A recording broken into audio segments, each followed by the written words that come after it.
আসসালামু আলাইকুম। কেমন আছেন সবাই? আশা করি সবাই ভালো আছেন। আমিও আল্লাহর রহমতে বেশ ভালো আছি।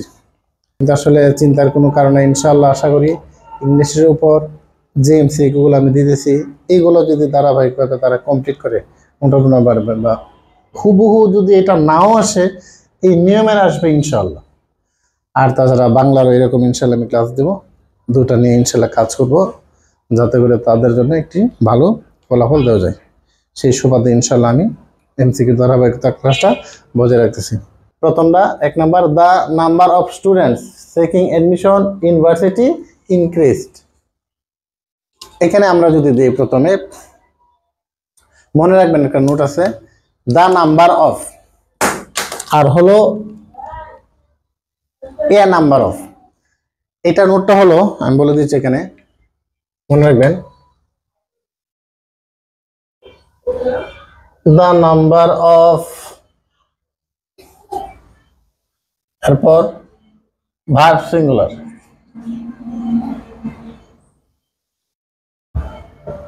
the number of এরপর ভার্ব সিঙ্গুলার, আর এ নাম্বার অফ এরপরে ভার্ব প্লুরাল। কি বললাম?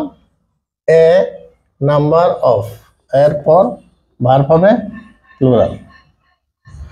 এই কথাটা মাথায় রাখবেন। আমি আবারও বলছি, দ্য নাম্বার অফ এরপর ভার্ব হবে সিঙ্গুলার, এ নাম্বার অফ এরপরে ভার্ব হবে কি প্লুরাল। এখানে অনেকে মনে করতে পারে এ নাম্বার অফ তার মানে এটা মনে হয় সিঙ্গুলার। হ্যাঁ, না, বিষয়টা এরকম না। এ নাম্বার অফ যখন হবে তখন ভার্ব হবে plural, are the number of যখন হবে তখন ভার্ব হবে সিঙ্গুলার। কেন? দ্য নাম্বার অফ যখন বলবে তখন এই নাম্বারটাকে পুরাটাকে একটা ধরা হয়। দ্য নাম্বার অফ পুরো সংখ্যাকে একটা ইউনিটে চিন্তা করা হয়, তাই এখানে দ্য নাম্বার অফ এর পরে কি হয়? ভার্ব হয় সিঙ্গুলার। আর এ নাম্বার অফ যখন ধরা হয় এটা তখন আলাদা আলাদা ধরা হয়, যে একটা দুইটা তিনটা এরকম হয়ে যায়, একের পরে দুই, দুইয়ের পরে তিন, এ নাম্বার অফ। তাই এ নাম্বার অফ এর পরে কি হয়? প্লুরাল হয়। আর দ্য নাম্বার অফ পরে, দ্য নাম্বার অফ এর পরে ভার্ব কি হবে? সিঙ্গুলার হয়। আশা করি বিষয়টা বুঝছেন। তাহলে এবার কি হতে পারে? যেহেতু এখানে দেখেন দ্য নাম্বার অফ আছে, তার মানে হ্যাভ হলো প্লুরালের ক্ষেত্রে। হ্যাঁ, তা এটা হবে না। হ্যাজ এটা হতে পারে। হ্যাঁ, আচ্ছা, এটা হতে পারে। দেখি এখানে হ্যাভ বিন, এটা হবে না, এটা প্লুরাল। আর এখানে ইজও হতে পারে, এখানে হ্যাজও হতে পারে। এখন আপনার প্রশ্ন কোনটা হবে একটু ভালোভাবে বোঝার চেষ্টা করেন। এখানে বলছি কি স্টুডেন্টস ড্যাশ ইনক্রিজ। আচ্ছা, এখানে যদি আমি বাক্যটাকে ছোট করে আপনাদেরকে বুঝাই, মনে করেন স্টুডেন্টস, ঠিক আছে, এখানে স্টুডেন্টস ইজ ইনক্রিজড নাকি স্টুডেন্টস হ্যাজ ইনক্রিজ, কোনটা হবে? এখানে ইজ ইনক্রিজ তো হবে না। কেন হবে না? আমরা জানি এখানে বাক্যটাকে ছোট করে আপনাদেরকে শর্ট করে বোঝাচ্ছি। যদি আমি এখানে মেইন থিম স্টুডেন্টকে আমি নিয়ে নিলাম, এরপর আমি বললাম যে ইজ ইনক্রিজ নাকি হ্যাজ ইনক্রিজ। আচ্ছা, এবার চিন্তা করেন, আমরা জানি যে এম ইজ আর ওয়াজ যখন থাকে এরপরে যদি ভার্ব লিখি একটি বই যদি হয় তখন ভার্বের সাথে কি হয়? তখন ভার্বের সাথে আইএনজি হয়। আচ্ছা, তার মানে আমরা এখানে কি বলছি? আমরা যখন জানি এম ইজ আর ওয়াজ যখন হয় তখন ভার্বের সাথে আইএনজি যোগ হয়। হ্যাঁ, অ্যাক্টিভ ভয়েসে, তখন এখানে অ্যাক্টিভ ভয়েস আর এখানে প্যাসিভ ভয়েসের চিন্তা আমরা এখানে আনবো না। আমরা শুধু এটা আনবো, এম ইজ আর ওয়াজ যখন হবে তখন ভার্বের সাথে আইএনজি হবে। আর যদি এখানে হ্যাভ হ্যাজ হ্যাড হয় তখন V3 হবে। তার মানে এখানে দেখেন এখানে V3 আছে। হ্যাঁ, তার মানে আমরা এখানে কি, আমরা এখানে হ্যাজ বসাতে পারি। আশা করি জিনিসটা বুঝছেন। আমি আবারও সংক্ষিপ্তভাবে ব্যাখ্যা করার চেষ্টা করতেছি। দ্য নাম্বার অফ এরপরে ভার্ব হবে plural, singular. A number of তাদের পরে ভার্ব হবে প্লুরাল। ব্যাখ্যা দিয়েছি কেন প্লুরাল আর কেন সিঙ্গুলার।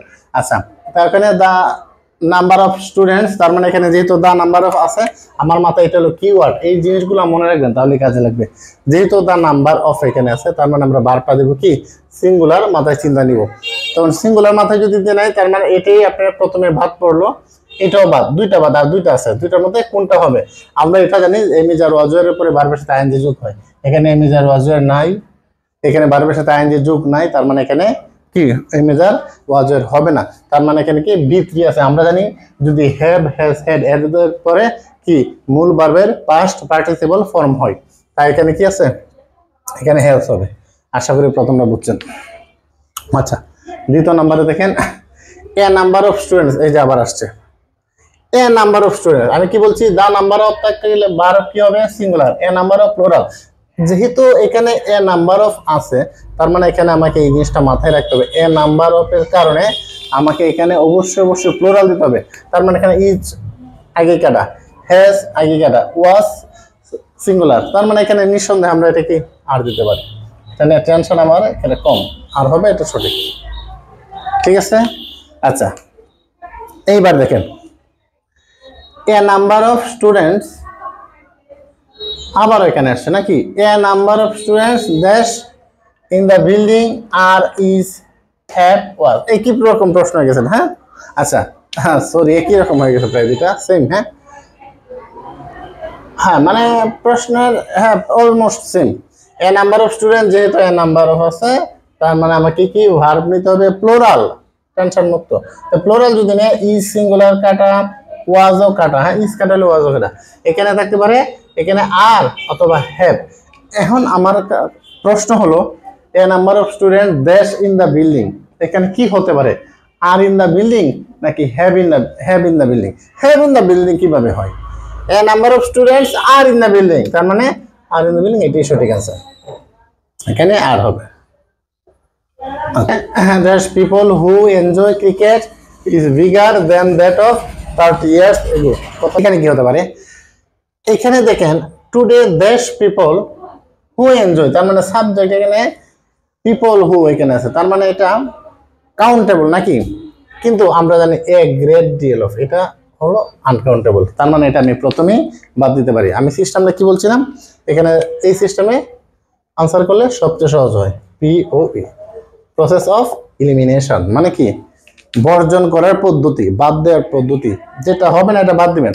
দেখেন আপনাকে একটা টেকনিক দেখাই, ধরুন সাপোজ এমসিকিউর মধ্যে অপশন থাকে 4টা, চারটাকে যদি 100-র মধ্যে আপনি ধরেন, তো একটা যদি বাদ দিতে পারেন, তার মানে দেখেন 25% বাদ দিয়ে দিলেন, তার মানে 75%-এর মধ্যে এসে পড়লো, তখন কিন্তু আপনার পরিসরটা একটু ছোট হয়ে গেল নাকি? আপনি যদি টেকনিকে যে কোনো সিস্টেমে, POE সিস্টেমে আপনি যদি 2টা বাদ দিতে পারেন, তাহলে দেখেন 50 আপনার সেভ, মানে 25-25 যদি হয়, 2টা বাদ দিলে 50 নাম্বার, 50% কি বাদ, তার মানে আপনার পার্সেন্টটা তখন মাত্র 50-র মধ্যে 50-এর মধ্যে এসে পড়লো, দেখছেন? তার মানে 50-এর মধ্যে আসলে কি আর 2টা থাকবে, একটা হবে। এরপরে যদি আপনি যদি পারেন তো ভাগ্যের ব্যাপার, 2টা যদি বাদ দিতে পারেন, তাহলে কি জিনিসটা একদম মোটামুটি ভাবে কন্ট্রোলের ভিতরে এসে পড়ে, যে আর 2টা আছে, হয়তো এ নয়তো বি বা যে কোনো একটা এটা হবে, তখন আপনার জিনিসটা কিন্তু একদম কনফিডেন্সের মধ্যে বেশি হয়ে যায়। তখন যদি আপনি এইভাবে 2টা করে বাদ দিতে পারেন, অনুমান করে যদি আপনি দেন, অর্ধেক হওয়ার কথা, কারণ 50% আপনার। I dash open the door before he comes, এইখানে একটা কথা মনে রাখবেন, এটা সবাই আমরা ছোটবেলা থেকে জানি, এই নোটটা আমরা এটা এইভাবে শিখেছি যে বিফোর আর হলো আফটার। আমি আবার নতুন করে এটা আলোচনা করতেছি। বিফোর মানে কি পূর্বে, তার মানে বিফোরের পূর্বে হেড, ঠিক আছে। আফটার মানে কি পরে, তার মানে আফটারের পরে হেড। এই নোটটা সবারই জানা। বিফোরের পূর্বে যখন হেড হবে, তখন এরপরে কি হবে, পাস্ট ইনডিফিনিট, পাস্ট ইনডিফিনাইট। আফটারের পরে যখন হেড হবে, তখন পূর্বে হবে কি, পাস্ট ইনডিফিনিট। আচ্ছা ভালো কথা, কিন্তু আরেকটা কথা মনে রাখবেন, ধরুন এটা তো একটা নোট আছে, ছোটবেলা থেকে পড়ে আসছেন, ডাক্তার আসিবার পূর্বে রোগী মারা গেল, ডাক্তার আসিবার পর রোগী মারা গেল, এটা সবার জানা। কিন্তু এখানে এটা না, এটা আসে খুব কম, যেটা আসে এটা দেখেন,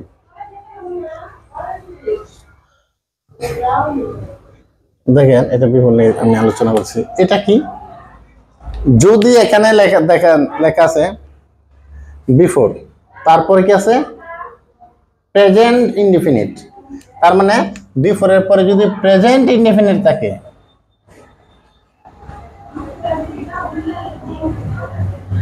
তখন এর আগেরটা, যদি আমি আবারও বলতেছি, রিপিট করতেছি, যদি দেখেন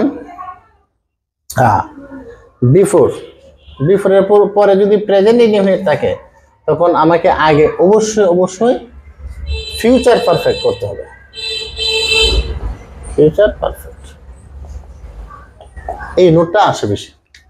কি বলছি, বিফোর এর পর যদি পাস্ট ইনডিফিনিট থাকে, বিফোর এর পূর্বে তো আমরা জানি পাস্ট পারফেক্ট, পরে পাস্ট ইনডিফিনিট, কিন্তু যদি প্রেজেন্ট ইনডিফিনিট থাকে তখন কি দেব আমরা, ফিউচার পারফেক্ট দেব। এই দুটো একদম লিখে নেবেন খাতার মধ্যে। তার মানে এখানে কি হতে পারে, এটা হতে পারে, হ্যাঁ ফিউচার পারফেক্ট আছে, এটা শুধু হেড হবে না, এটা শুধু ফিউচার এটা হবে না, এটা তো ডিড হয় না, তার মানে উইল হ্যাভ এটা হবে আনসার। কি হবে, এটা will have. I will have opened the door before he comes. আশা করি এটাও ক্লিয়ার। এই জায়গাটা একটু মুছে দিচ্ছি।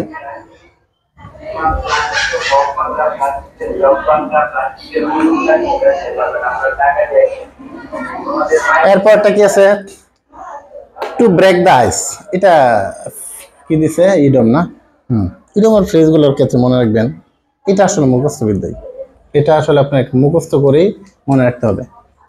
এটা মুছে দিয়েছি,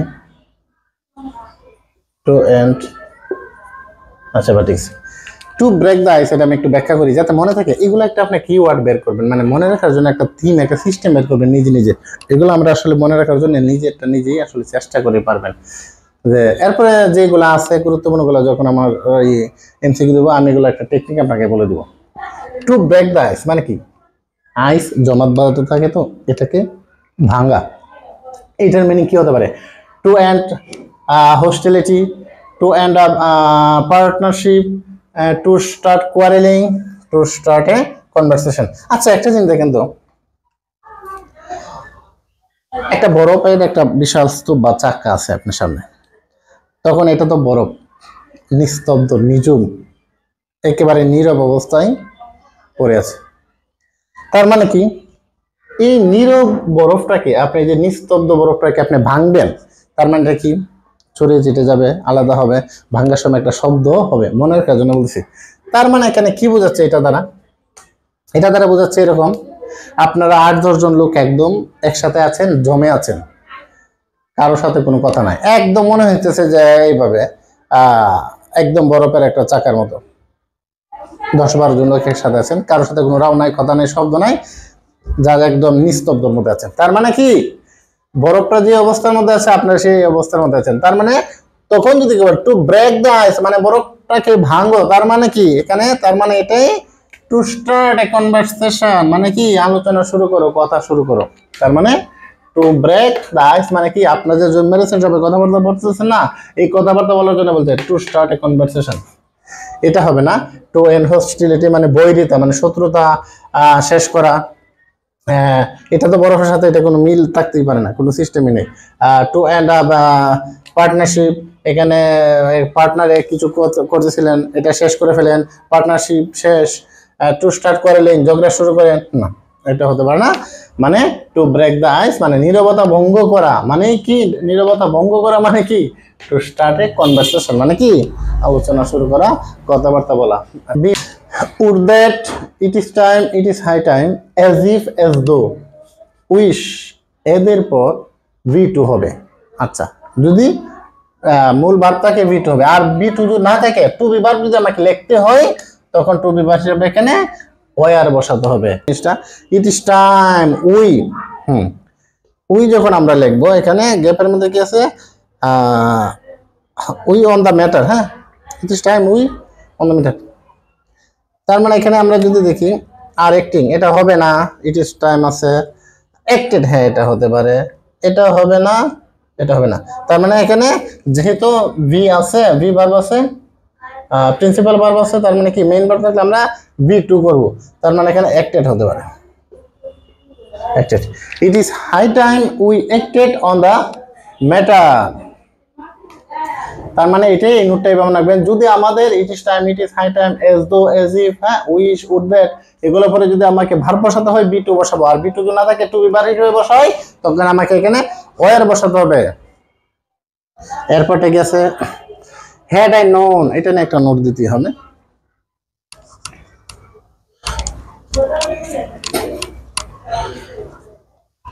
ধরুন আমি শর্টকাটে বলেছি, এখানে হ্যাড আছে শুধু, তখন এখানে আপনি উড অথবা কুড বসাবেন। সহজ, এক কথাই শেষ।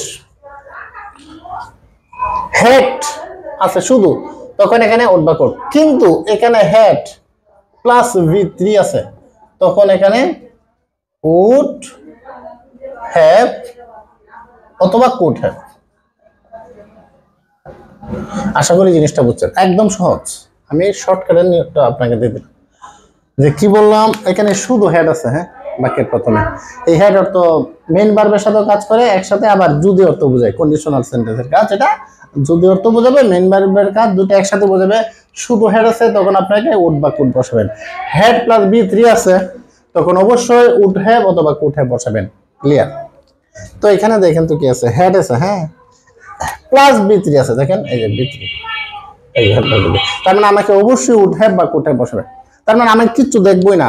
Had I known you were waiting outside, I dash invited you to come in. তার মানে এখানে কি, এই যে এখানে উড হ্যাভ আছে, এটা হতে পারে, কুড হবে না, উড হবে না, ডিড হবে না।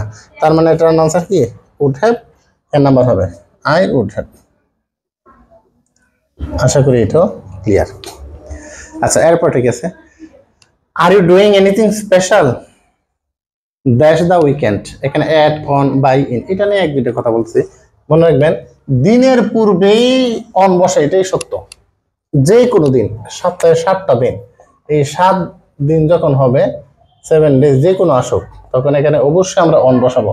Saturday, Sunday, Monday, Tuesday, Thursday, Wednesday, যা 7টা দিন আছে, এই দিনের পূর্বে আমরা অবশ্যই অন বসাবো, এতে কোনো সন্দেহ নাই। কিন্তু একটা দিন দেখেন, যদি দিন বোঝায় না, তবে ছুটির দিন বোঝায়, জেনারেলি ছুটির দিন, ছুটির দিন, ছুটির দিন। যেমন এখানে দেখেন, এটা কিন্তু কি বলছে, দ্য উইকেন্ড, এটা কিন্তু ছুটির দিন, সাপ্তাহিক ছুটির দিন, তখন আমরা ছুটির দিন এখানে এড বসাবো, এট দ্য উইকেন্ড। ঠিক আছে? আবার যদি আপনাকে বলে, দেখেন বল আপনাকে ইট ডে, তখন এখানে ডে আছে না, এখানে অনই হবে। কিন্তু শুধু যদি তাকে ঈদ, আমি হ্যাঁ ঈদে কাজ করবো, আমি ঈদে বাড়ি যাবো, তখন এখানে আবার অ্যাড বসাবেন। আশা করি বুঝছেন। ডে থাকলে কি, দিন বা ডে যখন মানে বুঝাবে, তখন অন, এটাই ঠিক। কিন্তু ছুটির দিন এট দ্য উইকেন্ড, অথবা ঈদ এট ঈদ, হ্যাঁ, এট রমাদান, মানে রমাদান কি বলেছি, ডে কথার সাথে নাই, তখন ডে আছে, ডে সাথে থাকবে, ছুটির দিন বোঝাবে না, যে কোনো 7 দিনের নামও থাকবে, স্যাটারডে, সানডে, মানডে, তখন আমাকে এখানে কি অন বসাতে হবে। আশা করি বুঝছেন।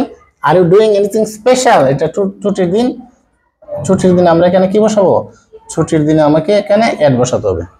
কি বললাম, when, till, until, as soon as long as। কি বললাম, when, till, until, as soon as long as, এদের পর ফিউচার টেন্স বসে না। জানি যখন বাংলা বাক্যের শেষে ব থাকে, হ্যাঁ, তখন সেটি ফিউচার হয়, হ্যাঁ, এটা সাধারণ কথা হয়। কিন্তু এই শব্দগুলোর পরে যে ফিউচার হবে না, তাই আমি এখানে অনুসারে আমি এটা দিতে পারবো না। এইটার আনসারটা আমি আপনাদের জন্য রেখে দিলাম। এটার আনসারটা 10 নম্বরের আনসারটা আপনারা দিবেন, কমেন্টে দিয়ে দিবেন ইনশাল্লাহ। ভুল হলে আমি পরবর্তীতে এটা শুধরে দেবো, এটা আপনাদের জন্য রাখলাম।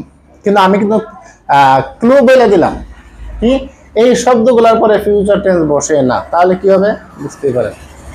এটা once in a blue moon, এটা আনসারটা আমি করে দিচ্ছি। Once in a blue moon মানে কি জানেন?